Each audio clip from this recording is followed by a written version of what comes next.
Ryan Little.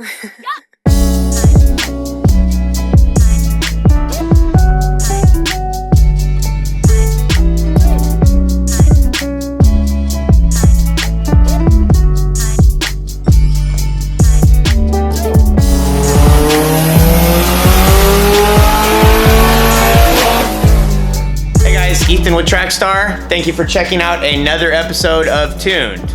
We have another S2000 today, and I'm sorry to do that to you guys, but this one is just too nice, too powerful for me to not show you guys. So, and I want to point out, even though we have had 3 S2000s, they've been a pretty diverse group. The first one was supercharged, pump gas, and was a track, kind of like road race car.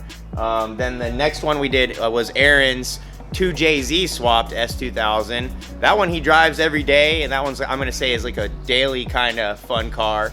And then we have this one, turbocharged, fully built motor, and it's got a 64 millimeter turbo. He's just upsized that.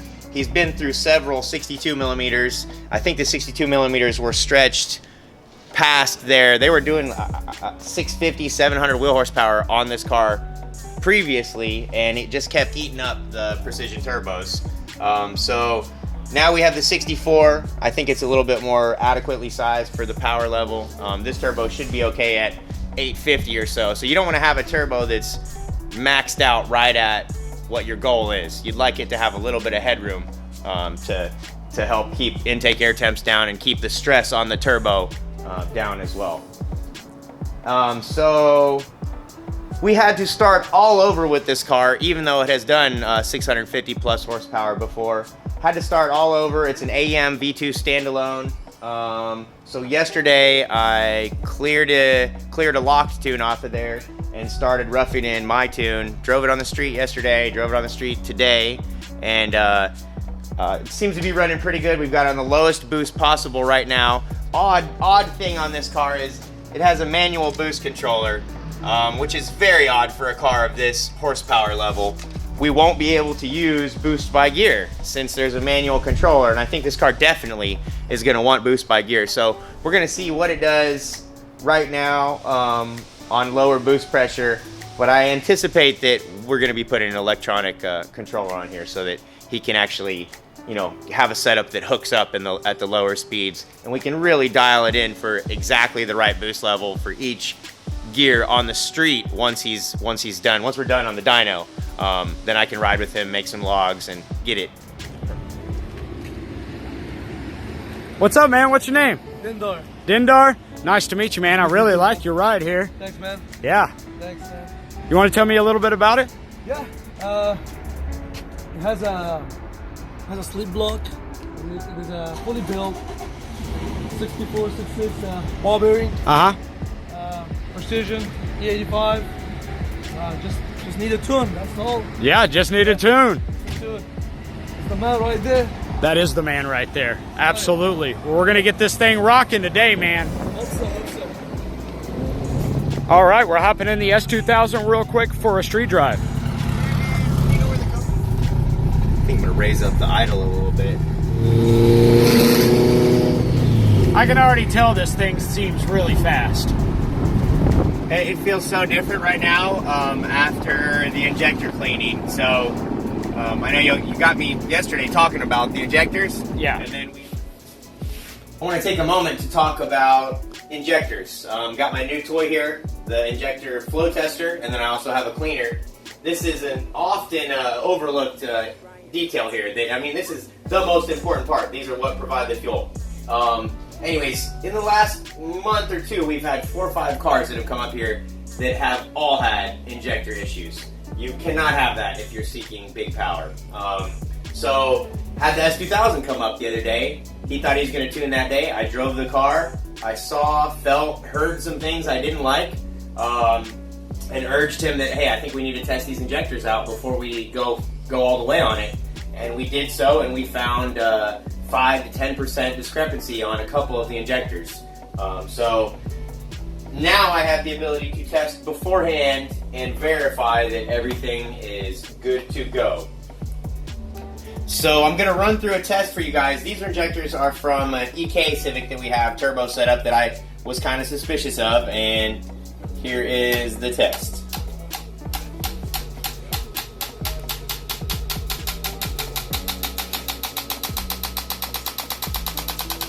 So it's ramping through an RPM range right now, just like it would in your car.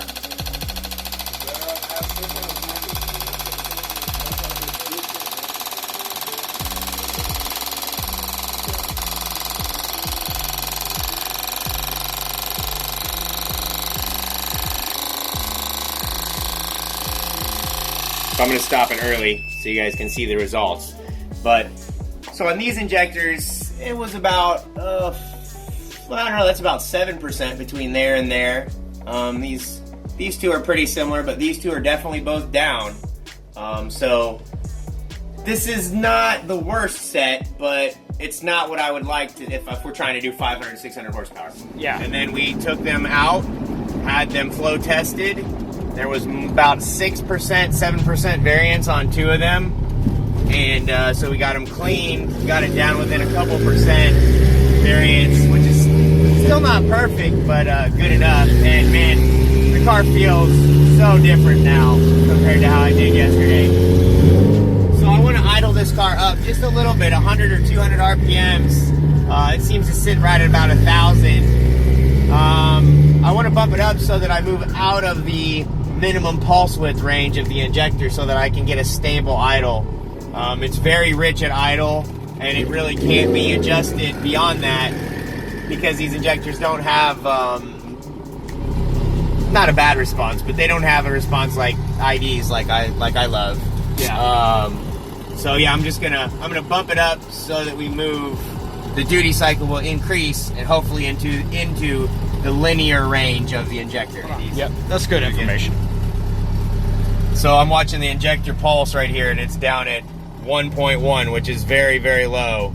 And occasionally the car will get a little hiccup because we are riding the injector, the minimum pulse width. So at that point, the injectors have extremely non-linear behavior. And even at the point near there, they have somewhat non-linear behavior. So that goes back to why I want to bump the idle to get out of that area. Clutch engagement point is very high here. I might want to adjust it.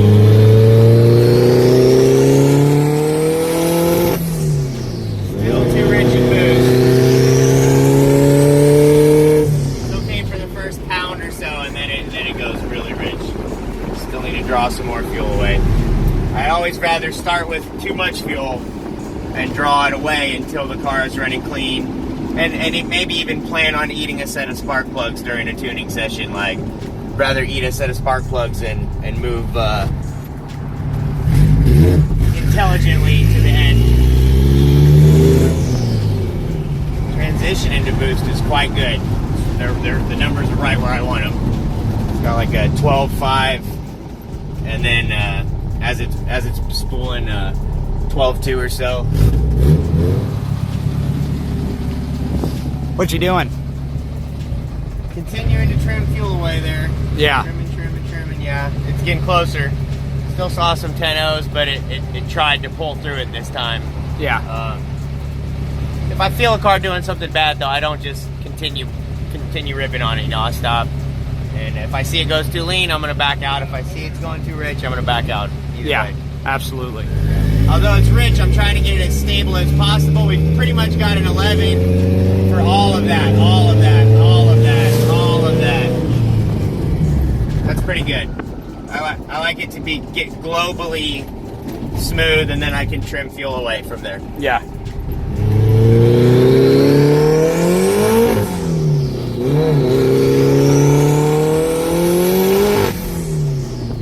Getting closer. Now it's really trying to pull through it, but still 10-0s up there, so gotta keep trimming. Keep trimming. Hopefully in another iteration or two we'll have a clean feel on it.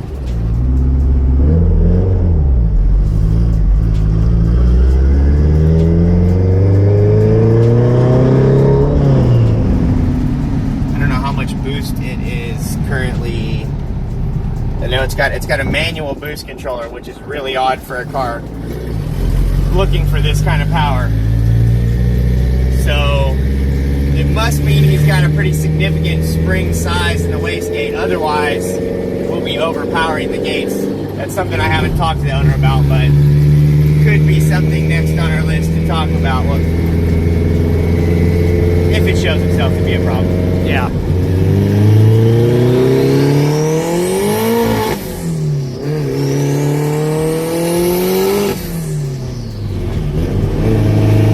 Looks like it's trying to hover around the 12, 11. It still saw a 10 up there, and you can hear the crackle of the amount of fuel that it just can't burn. So, the ice cream truck is showing up. Ethan's ice cream truck. Yeah, him.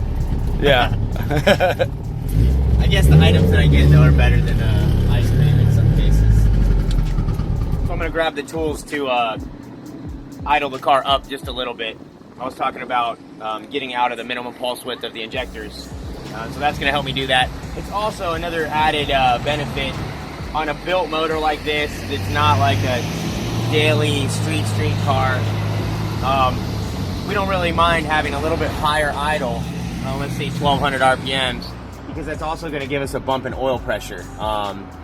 So you won't ever be down in that, 20 PSI oil pressure area, which is probably fine, but it's better for the motor if you can just stay where the oil pressure is high and happy. High and happy. I think we're good now. I bumped it about 150 RPM. Okay.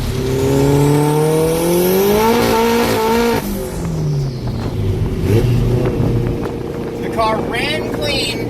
I didn't really feel that it was running rich, but I still saw that it was running rich. So probably one more trim and I think we should have reasonable numbers then. Okay. That felt pretty good though. It did. And this exhaust right here on the passenger side, guys, I can't even hear anything out of my right ear. Are you? All right, so we've continued to trim the fuel. Yep. We're going to go out. We think this might be good after this one. But race car. Logging. Start PC logging.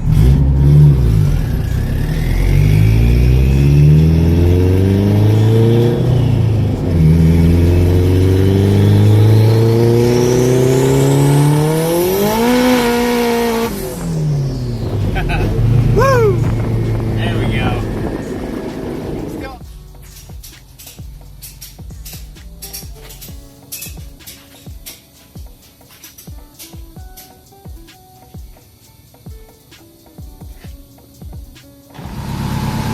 Roll it just a little bit and see how it feels. Is it gonna roll?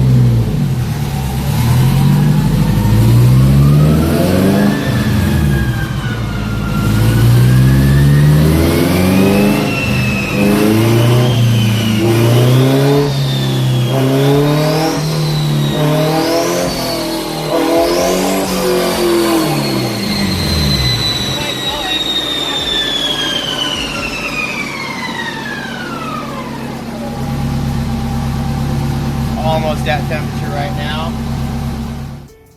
So this is actually not from the dyno. This is the last pull I just did on the street. So I was trying to see if there's anything I wanted to adjust before I make a rip. And I'd see a couple things that I want to look at. I narrow in really quickly on any time I see a shape that's, coming up and then coming down and then coming back up. And that's what the ignition timing is doing right there.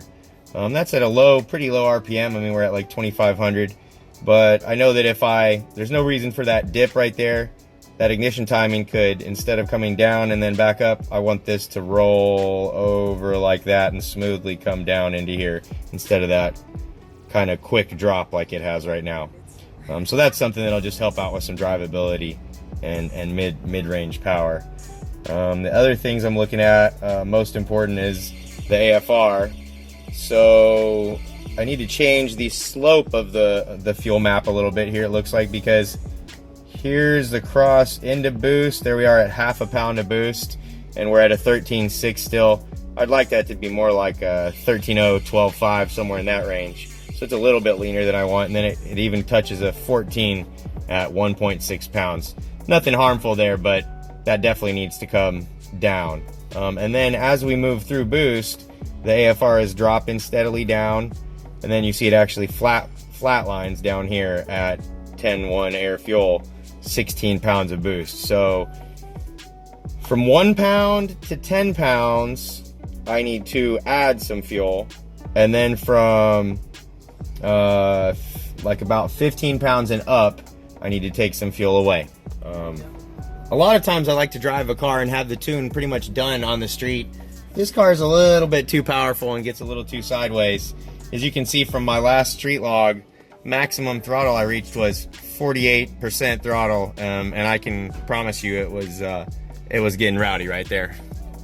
Also of note, related to what I was just saying, it's possible that I started to get wheel spin at this moment. So when I see a drop like that, you kind of got to look at other factors, and that's a lot of what tuning is looking at some information, but you still have to keep all the other information in your mind so that you know what's a real value and what needs to be adjusted and what can be thrown out as erroneous numbers. Yeah.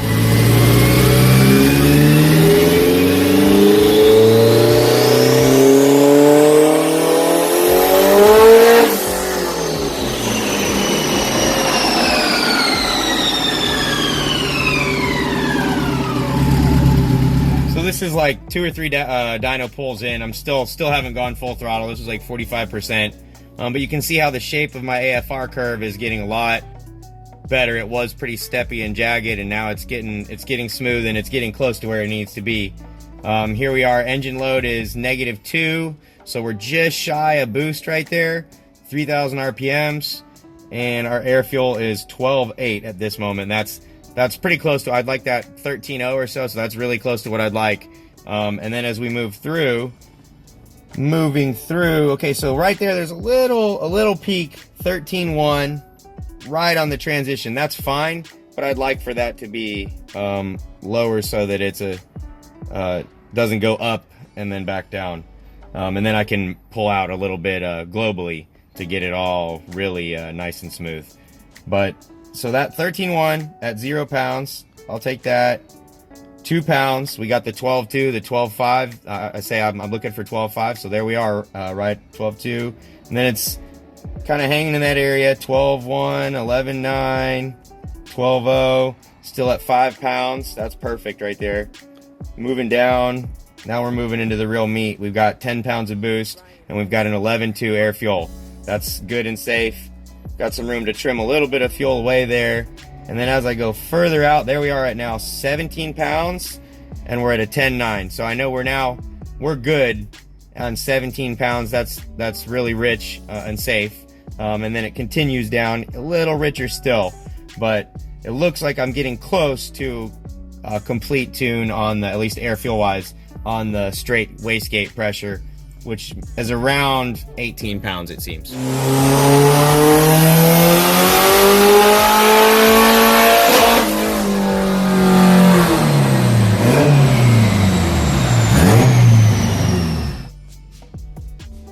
So we just did a pull with no VTEC and all the boost, and we were at, like, I don't know, we hit 26 pounds of boost, but we only hit pretty much 57% throttle, 26 pounds of boost, 6,700 RPMs. We hit a wall of fuel that I designed in there because we hadn't been to that area, 10.1 air fuel. But no VTEC, 57% throttle. Look at that horsepower number right now. 449. Yep, at 6,000 whatever RPMs. So that is definitely a good sign right there.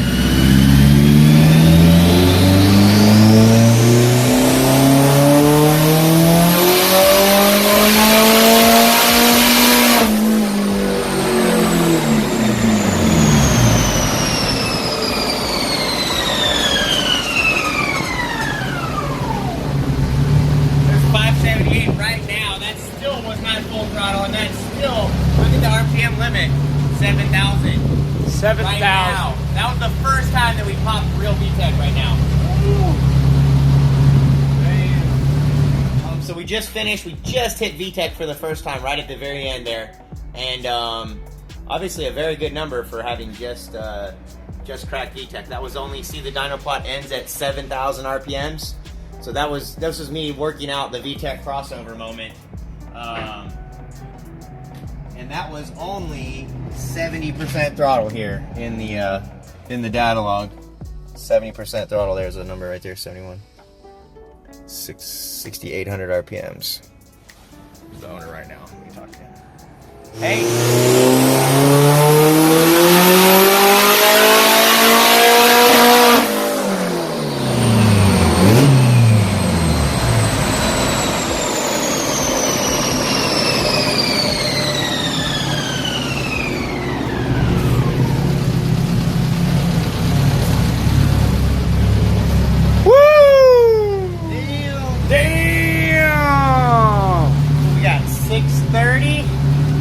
But I still hit like a wall of fuel or something. See, the run ended at 7,000. I moved it up to 8. I gotta see what happened there.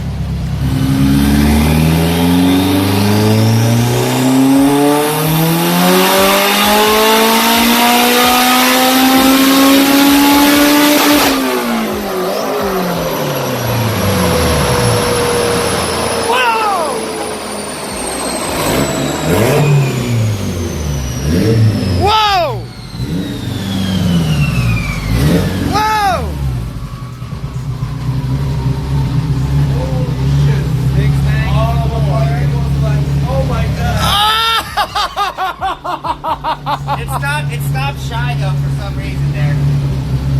I'm gonna blow my ear. I have to back it up. Oh my god. I know, it almost blew my ears. Yes, yes. Oh my god.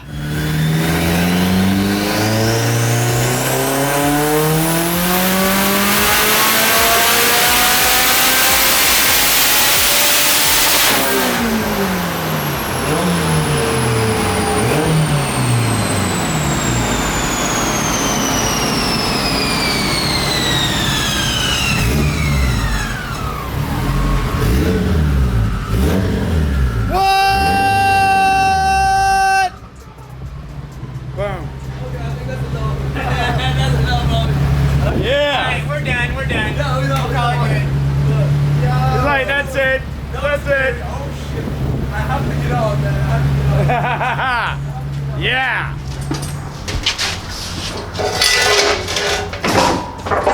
Jesus. Oh man, that's gonna be for tomorrow, I think.